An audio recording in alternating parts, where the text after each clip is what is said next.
don't want to miss any of this, and I'll just give us like just a couple more minutes. Make sure we get as many people in as possible. We're gonna move fast. Be ready. I got a lot, and I always try to say too much, so I'm going to try to slow myself down, but cover a lot. So wish me luck. I just finished prepping like 5 minutes ago and quickly had dinner. So just gonna see one more thing on here. Okay. I think we should just get started. So welcome everyone. One thing I think I want to do is just close the videos a little bit, just so we can see the screens. I'm gonna do one thing real quick. I'm gonna just come back out and see if I can, whatever. There is a way to hide video panel. There it is. Okay, perfect. Well, then you can't see me. I think that's not so fun to just look at the screen. Hold on, let's try this one more time. Goodness. The joy of show the panel. I'm going to, yeah, that's okay. We'll see everybody. All right, hello everyone. Happy Wednesday. Welcome, welcome. Migraine Webinar Reboot Part 2. So what I thought we'd do today is really dig into the medications, preventatives, abortives, kind of touch on the old, go into the new, and then get into the devices, move into gut brain, and then move into CGRP. And hopefully we can do this in the next 30 minutes. So let us get started. And just some housekeeping. Remember the Zoom camera, you're welcome to turn it off during this presentation. In terms of audio, if you wouldn't mind keeping yourselves muted, that would be fabulous, just so we can make sure we get this audio recording so everyone can watch this again later. In terms of HIPAA, I'm going to make sure I stay confidential. I know some of you from the past, some of you I've just met. Some of you are caretakers and caregivers of others that have migraine or headaches. So I'm just going to kind of keep the confidentiality here. If you do want to with each other chat about things, chat about, you know, your journey, your medications, that is completely fine to chat with each other, though I'm going to make sure I maintain my confidentiality. I'd love to actually hear a little bit about where you're from today. If you guys don't mind, you know, just chiming in. I'm in Chicago and it's still chilly over here. Love to know, are you guys anywhere close by me? Are you around the country? We've got Utah. Oh, thank you, hon, for the book. Thank you, Madeline, for saying that. How's the temperature in Utah? Is it comfortable? It's gotten really kind of up and down here. Oh, Virgin Islands, Julie. How nice is that? I feel the warmth. Detroit, Michigan, Susan, you're with us here.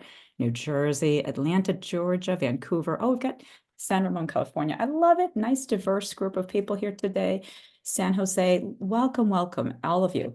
And what I'd love to do is just kind of go through this. And by all means, we're going to have people kind of jumping in during the session. And if there are any things that come up, I'm going to keep the chat open on the side. If there's like specific questions that you have, or you want me to stop and pause, I have a lot to cover, but I'm happy to stop, answer a few questions. If it gets to be a little bit too much, I might just kind of zoom through this and answer questions later. So our goal, remember, education, education, education. Inspire you guys to think a little bit differently about migraine, because it has really shifted. I mean, I've been in this world 20 years, and the amount of change since day one until now, it's unbelievable how much we're learning. And I would love to create community support. You've all got each other. And remember, you're not alone struggling with migraine. Remember, we've got the Master Your Migraine Facebook page. You're welcome to go there and connect with each other there. And yes, I've got to go through these disclaimers, God forbid, but it is important to go through them. I'm just going to kind of open them up for you to look at, and just take a peek at this page, if you wouldn't mind.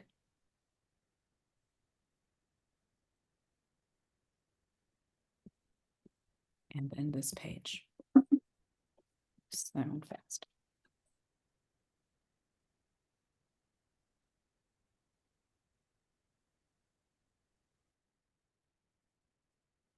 Thank you. Overview. As I mentioned, medications, devices, gut-brain link. I'm going to touch on food intolerances. We won't have that much time to go into it. And I want to talk about the microbiome, especially the testing that I'm doing and what I'm finding. And then discuss CGRP. Where does it come from? What is the role of CGRP? And how is it influencing your headaches? So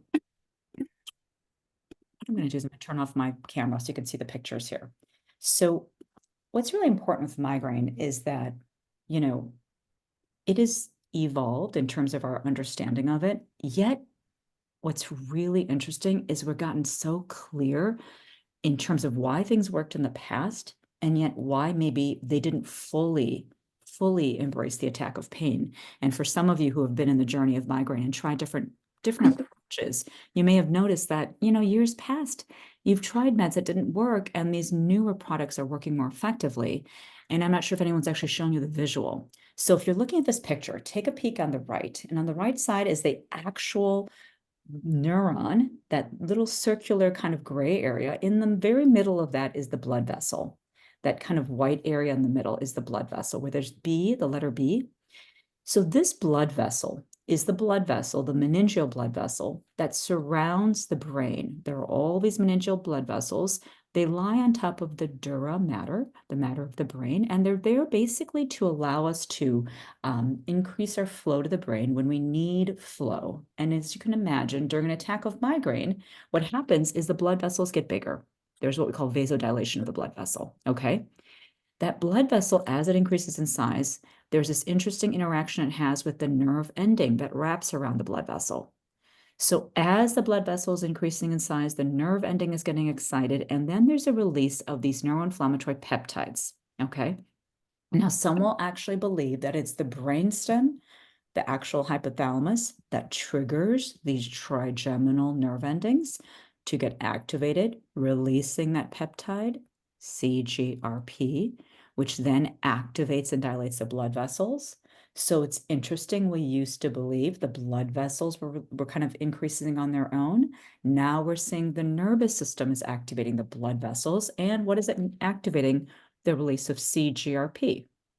So what's happening is that it's this trigeminal vascular inflammatory process.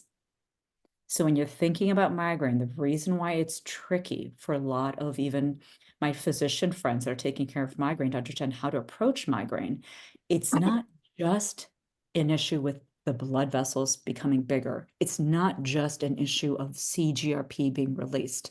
It's not just an issue or challenge of the nervous system becoming activated. You guys, it's all three of these things, okay? And so hopefully that makes sense, because what happens is what we're trying to do is target all of those things, really target all of those things so we can then improve the migraine attack. So on the right side is the acute target. What are we trying to target acutely? Number one, the blood vessels. We want to bring them back down in size. What targets it? Well, there's these receptors on there, the serotonin type 1, B and D receptors. The B receptors are located at the blood vessel. Serotonin type 1B and D receptors are bound by triptan medications. So the Imitrexes, all the different medications that work, the triptan medications, they're all working on specifically that serotonin 1B and D receptor. The B receptors on the blood vessel. And where are the D receptors? Does anyone know where the D receptors are? I'm asking you a tough question because I asked this to the doctors, but you guys are so smart. The D receptors are located all on the nerve endings, okay? So the interesting thing is that what we know is that when you're taking an acute medication, you're taking something like a triptan, it's working at the nerve ending. What is it doing? It's preventing the release of CGRP. Yes, the triptans do that. And it's working on the blood vessels to constrict the blood vessels. And hopefully everyone's with me. If you have any questions, I know I'm going a little fast because we only have 30 minutes, but you can listen to this again. But this is really important because I want you to understand how the triptans are working.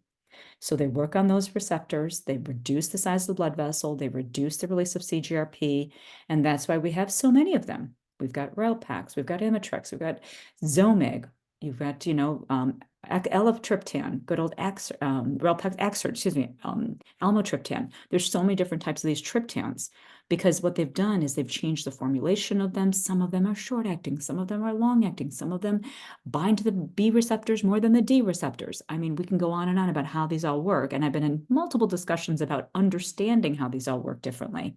Just so you know, the basic physiology is it's working on those two areas.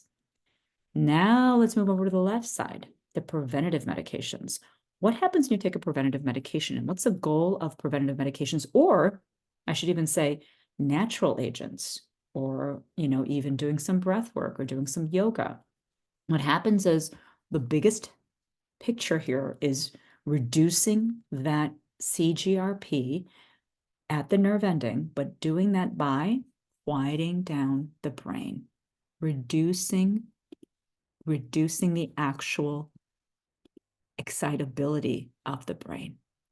Okay, what we want to do is try to allow the brain to not get so activated during an attack of pain.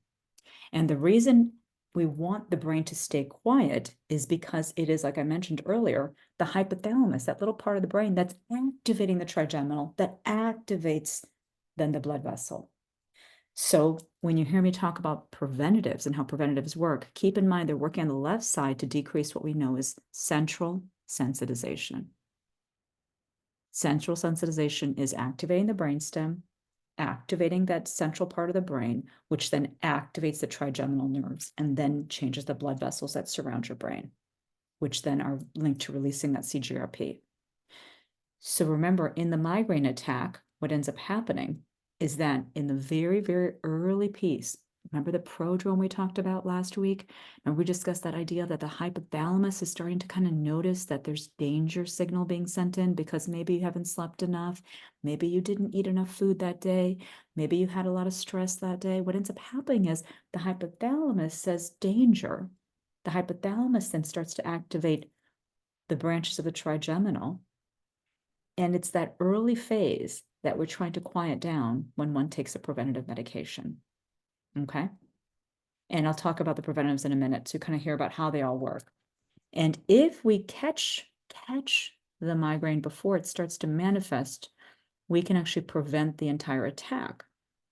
And the key is trying to decrease that excitable nature of the brain and prevent the brain from going to peripheral sensitization, which means nerve ending, trigeminal nerve sensitization, to central, which is what happens there is the brain gets really heightened, the brain stem gets activated, the sensory cortex gets activated, that occipital lobe, for those of you that are aura, get activated, and you have that sensitivity of light and sound and smell and all those things that happen with migraine. And those phases are what create that full attack.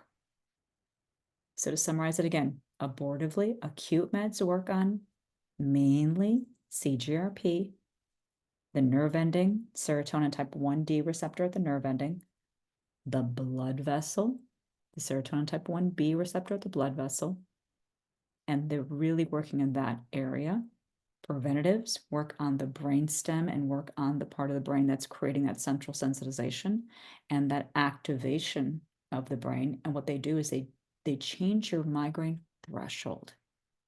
So instead of being, kind of at a lower threshold where it takes just a little bit of, lack of sleep or maybe a little bit of dehydration to trigger a headache with your cycle, maybe what happens is you can deprive yourself a little bit more. Maybe one day you've gone without really having full meals or you've a little bit dehydrated, but that in combination with the period doesn't trigger the migraine because your threshold has changed. And the goal is to change and to shift your threshold. I mentioned earlier, this isn't just pharmaceutical. Natural things, breath techniques, yoga poses, magnesium, a lot of things can affect that threshold. But when it comes to preventative medications, that's what they're working on. Okay, everyone with me so far? Yeah, good. Okay, let's move on. So acute medications, and by all means, if you have questions later, feel free to ask. So when it comes to, I'm just gonna close the window here again. When it comes to acute medications, there's non-specific and specific medications. Non-specifics, you can see here, non-steroidal anti-inflammatories, nausea meds. We're going to talk about the gut brain a little bit later. Caffeine, yes, good old caffeine is a non-specific, I wouldn't say medication, but it's in Excedrin migraine. It's taken separately. It can actually have this effect where, as you can probably experience in your past, can reduce that pain of the migraine because it's working on the vasoconstriction, constricting the blood vessel and working on adenosine receptors. Good old Tylenol.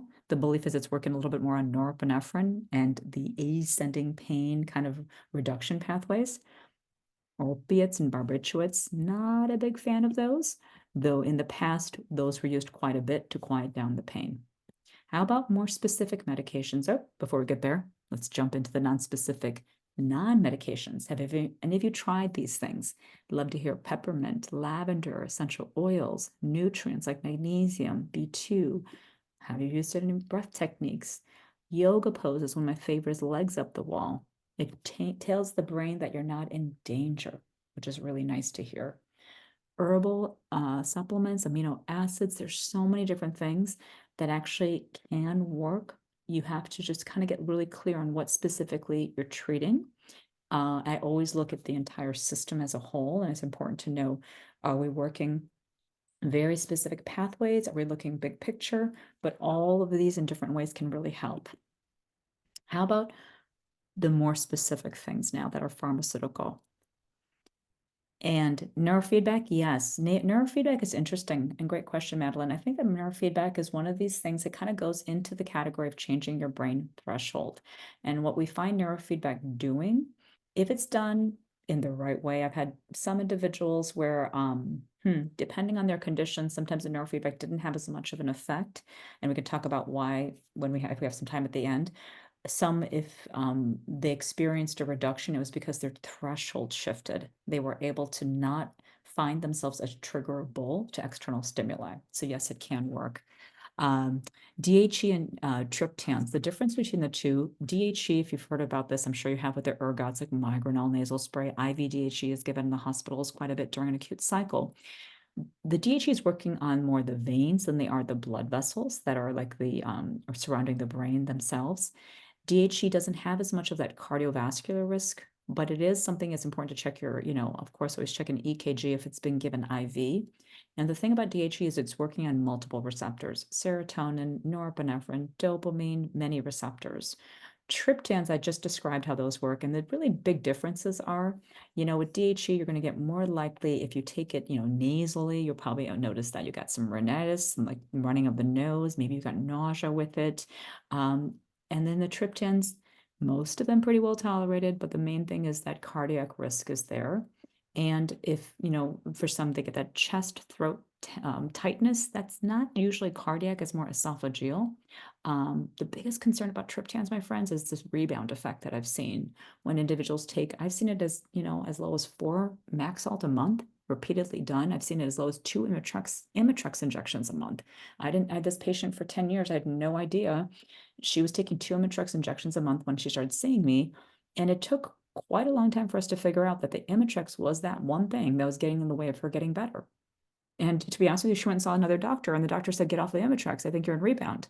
And I was like, "How can you be in rebound for two a month?" And she was in rebound. And it's very strange, but it can happen, and that's why it's really important to kind of always work with someone and make sure you're following, kind of these medications and making sure if things don't get better to look at everything again. Has anyone tried Rayvow, lasmiditan? It's one of the ditans. It works on serotonin type 1F receptors. And the thing about this, it doesn't have that cardiovascular risk, but it does have some cognitive, some sensation, like false or unusual sense of well-being. Kind of feeling a little off is what people tell me. Question about rebound. It's one of these things that's tricky. I'll be honest, how can you know? Oh, to this day, I'm still trying to figure out what's the easiest way to explain it. I mean, honestly, most commonly, it's the headache starts to become more common. It happens more frequently. The characteristics change from acute classic migraine to more tension headache in addition to migraine. Though I've seen it, just this is what happens when you do things for like 20 years. I've seen it present as just, having migraines that aren't improving when someone takes on different approaches. And I do a lot of different things with my patients, work on breath techniques and yoga and diet. And if someone is doing all of that and the migraines are getting better and they're taking triptans, I would question, especially, I mentioned Imitrex injectable because it's short acting. So you always want to think if you're taking short acting medications, if your headaches are worsening, if you're not getting better, just always talk to your physician about, am I in rebound? It's always worth thinking about. You don't want to miss that and have years go by where you didn't know you were in rebound, Amitrexia Stacy is the most common one. Goodness gracious. It's the oldest one out there, but it's the most common because it's the shortest half-life. Frovatriptan has a 26-hour half-life, so much less likely to give rebound. Okay, what does not give rebound, what we've seen, are these incredible G-PANTs. It's pretty cool. CGRP antagonists. If you guys have tried these, they're a game changer. They are a game changer. Calcitonin gene-related peptide. CGRP. I mentioned earlier where that CGRP is coming from. It's coming from the nerve ending. What ends up happening is that when your brain and your system senses danger, you just make too much CGRP. Okay, you're just producing way too much. Your system is screaming out danger signals, making too much CGRP, which then activates the trigeminal system more than it needs to be activated, and your system stays on. And what these meds do, Nurtec, Ubrelvy, the most recent is Zavspret, which is a nasal version of a CGRP, is they basically block the CGRP receptor. So even though you're making a lot of CGRP, they prevent what I call the windup. And that wind-up idea, if you think of it this way, is it's almost as if your system is it's starting to get activated, and then when CGRP gets produced, it starts to wind up the trigeminal system and it starts to almost create a louder signal where you move from a little bit of neck pain, a little bit of tension headache to full on nausea, light sensitivity, very severe migraine. That is what the CGRP does, is it winds up the brain. So it's actually your system telling you you're in danger. The problem is your system doesn't know when to turn it off. It'll stay on too long, okay, for danger signals that may not be that dangerous, is the truth. So what we want to do is try to reduce it, possibly without using medications, but if we use them, that's one of the tools to use them. If anyone's used devices here, here's some good ones: Cephalidul, Relivion, Gammacore, Nerivio. What they all do is they deliver electrical or magnetic pulses to your head, to your neck. So the head is Cephali and Relivion. Relivion adds the neck in there. And Gammacore is right at your vagus nerve. These two work at the trigeminal. Right here, Cephalidul is at trigeminal. Relivion is working trigeminal cervical complex. Nerivio is interesting. It's working at your arm, at the A delta fibers and the C fibers, and working on what we call is the descending pain pathway and the ascending pain pathway. And it sounds kind of strange. You put something on your arm. How does it work for your head? Well, by placing on your arm, it starts to decrease the pain signaling that's coming through those pathways. And so all of these are FDA approved, prevention and abortively. Many of them are used for, and just so you know, they're available. They're really nice tools to have on the market because we don't always want to take medications, do we? If we take medications, I want you to understand how they're utilized. I like to use softer words versus saying, I'm putting you on a seizure medication or I'm putting you on an antidepressant, because that to me doesn't really embody what these are. So instead of saying seizure medication, I'd love you guys to think about something like a neuromodulator to modulate the excitability of the nervous system, a little softer. Topamax, valproic acid, gabapentin. What are the risks? If you've tried them, fatigue, weight gain, mood changes. I'm sorry, I know. But the good thing about Topamax, it can reduce your weight, but sometimes that Topamax can be nicknamed Dopamax because it can make you a little dopey, cognitive issues, and that's something that's not fun to experience. Tricyclic antidepressants, SSRIs, these are all part of what I call the neurotransmitter regulators. I like to call them antidepressants because we often aren't using them, really not using them to treat depression. We're using them to help with those ascending and descending pain pathways. We've got this whole group here, SNRIs like Effexor. Biggest risks I see, nausea, constipation, very often, digestive symptoms start when someone starts these medications, weight gain. With the tricyclics going high dose, cardiac issues such as heart slowing down. So to be really careful, and sometimes even an increase in heart rate, depending on the one you're taking. So you just want to always, again, be monitored carefully when you're taking these under a provider that's just checking all these things. Susan, good question about Qulipta. I will be answering that real soon.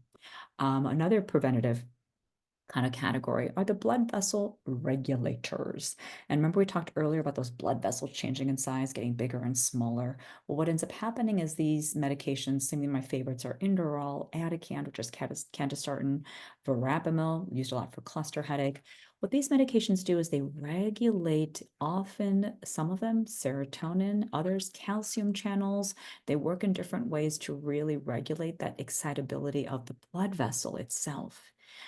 Biggest challenge, fatigue, exercise intolerance, especially with the beta blockers, lose kind of having a lowering of mood with those two. Want to be careful and watch for that. Verapamil, pretty well known for constipation, so you want to be careful with that. And just there's ways to work around the side effects. That's where I use more of the natural techniques. I try to improve gut function. We'll get into that in a few minutes. But that's what I would do is if someone's having side effects of medications, I try to improve the system so side effects don't happen. That's what I do. Other ones, Botox, onabotulinum toxin type A, trigger point injections. These are all different things that can be used. And then, of course, now we have a whole host of CGRP antagonists that are preventatives. You can see them all right here. You know them, Ajovy, Emgality, Vyepti. What's the difference between those and the antagonist Aimovig? Anyone know the difference? It says right here, one's working on the ligand, the other is the receptor. This entire group on the left are working on reducing CGRP in your system, taking CGRP out of your system, reducing the amount of CGRP that's being produced, where the actual antagonist such as Aimovig is actually blocking the CGRP receptor. So what we tend to find is a little bit more side effects with the antagonist, CGRP antagonist such as Aimovig. I tend to see a lot more in terms of constipation, digestive issues. In fact, if you guys have seen, there's a black box warning, on Aimovig for digestive issues. So personally, if I'm treating a patient, I work with the left group first before the right. And then, yes, the question came up about atogepant, and that is considered to be one of the newer preventatives. Very nice because it is in the same kind of concept of using Ubrelvy, using Nurtec, which can be used preventatively. But atogepant really did get the approval for prevention given every other day, 10, 30, 60 milligrams. Main side effects, constipation, nausea. Okay, we only have a few minutes left. Gosh, how time flies when I'm talking. I told you I try to get a lot in here. Gut, I want to touch on the gut. Okay, what do we know? Well, what we know is this. I'm going to try to make this fast and kind of really important here. We know that every single neurological disease we're seeing out there is linked to the gut. Data after data is showing, from schizophrenia to Alzheimer's disease to MS to Parkinson's disease. In fact, there was a cover of the Journal of CNS News saying, does Parkinson's disease begin in the gut? Because 20 years before the first symptoms of Parkinson, one has constipation. So we have rat data and we have human data now showing this. If you've heard of fecal transplants for MS, it's because the gut is very much linked. Ancient wisdom said all disease begins in the gut. And you guys remember my earliest story of having my sleep issues. One of the first things I started doing was changing my diet. Okay. Every single thing I was eating was imbalancing me. I'll be honest. I was in my 20s. I didn't know what I was doing and what I was eating, but even the state of the food, even the type of food I was eating, cold versus warm, was imbalancing me. And that's going to be more we'll talk about next time, a little bit the Ayurvedic kind of tricks to help yourself. So what we know, I'll just kind of show you this because we don't have a lot of time. You all know this, okay? Nausea is very common, 90% of those with migraine. Vomiting, 70% with migraine. Constipation is very common with migraine. IBS, 54% of those with migraine have IBS, 54%. And so what we know is that migraine is linked to an impaired gut function. Can we fix it? Can we improve it? Yes, you can. Yes, and stasis is very common, slowing of the gut. One thing CGRP does, my friends, is CGRP helps with gastric motility. If we block CGRP, we're going to slow the gut down. Keep that in mind. And during migraine, we find that migraine individuals that like fourth or fifth point down there, migraine slows the gut down. When you're in the middle of a migraine attack, your gut slows down. That's why you get nausea, and that's why you might vomit during a migraine, is because the gut slows down, okay? Because the gut is in a moment of stress, and so it's moving slowly. So keep in mind, if you get side effects of your medications, it might be because the medications are slowing the gut down, which the CGRP blockers can do. Oh, 10 minutes left. Or it might be that the microbiome is shifting, okay? And that's going to be a little bit too much to talk about today, but I just want you to know about that.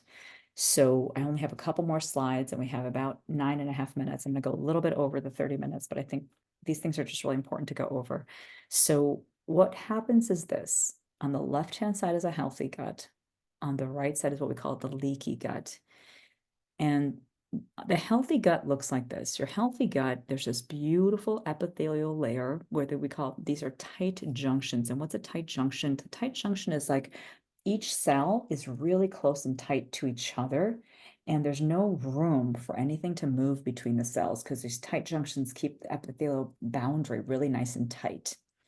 And then above that tight junction, above that epithelial cell layer that defines the lining of your gut, okay, your epithelial cells, is what we call the mucosal layer.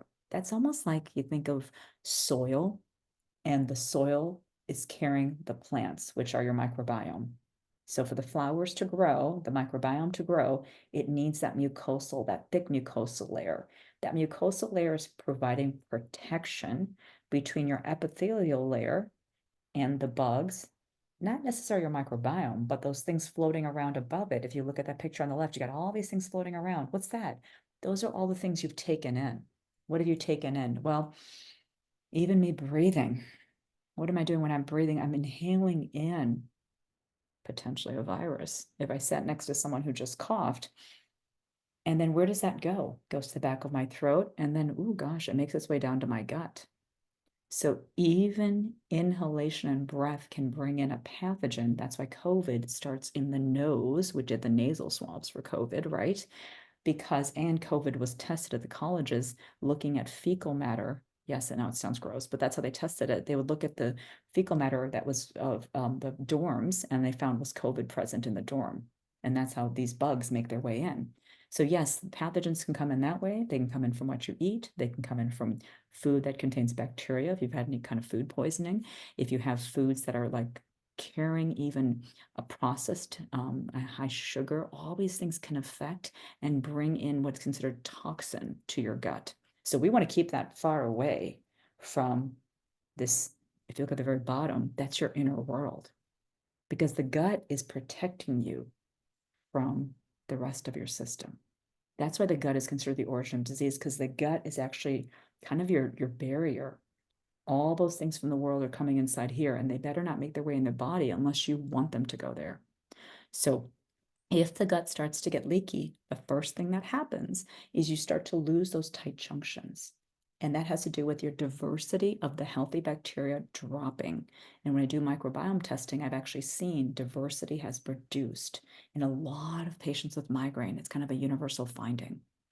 And when diversity of the bacteria get reduced, some of those bugs, their job is to make tight junction proteins. Okay. So those bugs disappear, the tight junctions get weak, the cells become kind of like detached from each other. And then we start to lose that mucosal barrier because some of the bugs that grow actually eat up that mucosal layer, because there's some bugs that eat the mucosal layer to help it repair, but they get overly dominant and they're a little bit too present, and they're eating a little bit too much of that mucosa to create this gap, this opening from inside your gut into your world of the body. And if you look at the very bottom, what's floating around, these are the blood vessels that are surrounding the actual lining of the gut. There's some important cells, mast cells. You've heard of histamine. Mast cells can get activated because there's a really important particle that moves from inside the gut to outside. It's called LPS, lipopolysaccharide. It's the outer kind of exterior lining of a bacteria that gets broken down. We all have LPS. All of us make LPS, but we're not supposed to let LPS make its way into our bodies. And when it does, LPS creates danger. It activates your mast cells. It activates something called NF-kappa B, which is just an activator for your cytokines. And we start to get inflamed. And so this is a really key piece that just never got taught to us back in medical school. Maybe now they're teaching it, but they didn't teach me for sure, and a lot of my doctor friends. So what happens is when you start to get leaky, that's when you start to feel these imbalances, this excessive nausea with migraine. You start to feel maybe even queasy during your attacks or queasy in between your attacks. So what I started doing is testing this. I actually did this during pandemic because I had more time. The clinic was on kind of somewhat of a hold. So I started doing microbiome testing and looked to see what was going on. What did it look like inside the gut of most of my patients? And I started to see that there was this imbalance of diversity. And then the food intolerance testing, that's something, for those of you who know me, I've been doing that. I wrote about that in my book, Mysterious Mind, back in 2015. I wrote a whole chapter of my daughter because we did food intolerance testing with her when she was 5. She's now 21. At that time, she was getting headaches once a week, and now she's headache free, migraine free at 21. And I'm telling you, it's because I looked at her gut. I'm guaranteeing that because I watched what happened to her.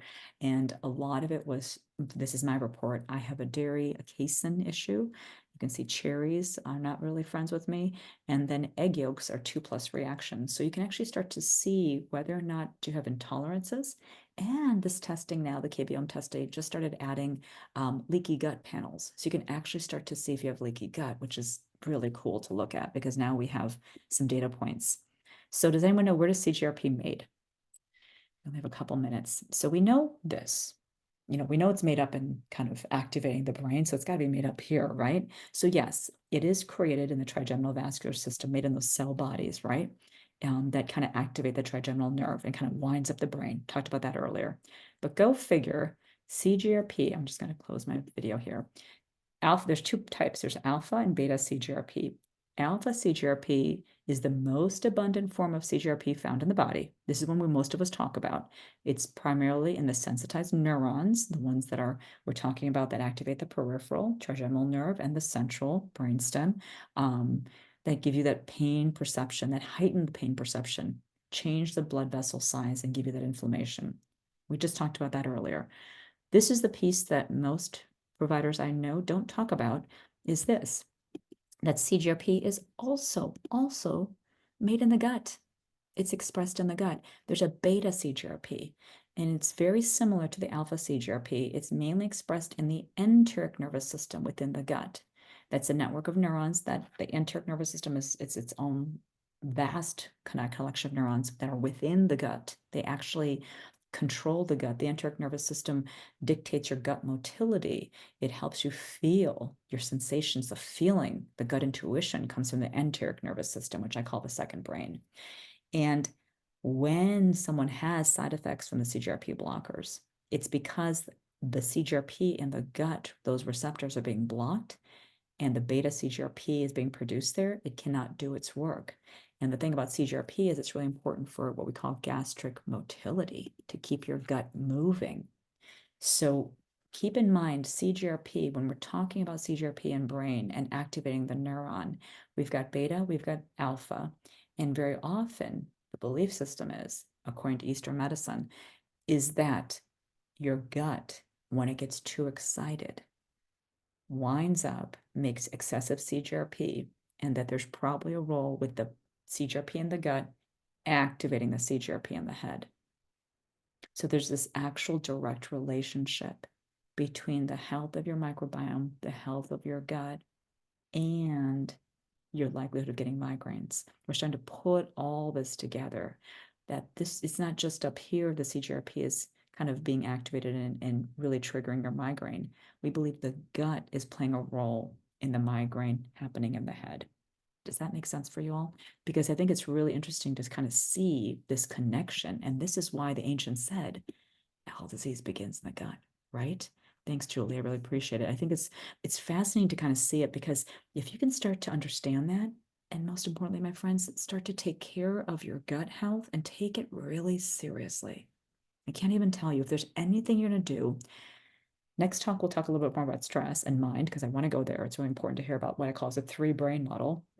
But the one thing that I think is crucial you can start doing that is really doable is start to really encourage yourself to be as mindful as you can be about what you're putting into your body in terms of diet and food, because we know that the CGRP is playing a role.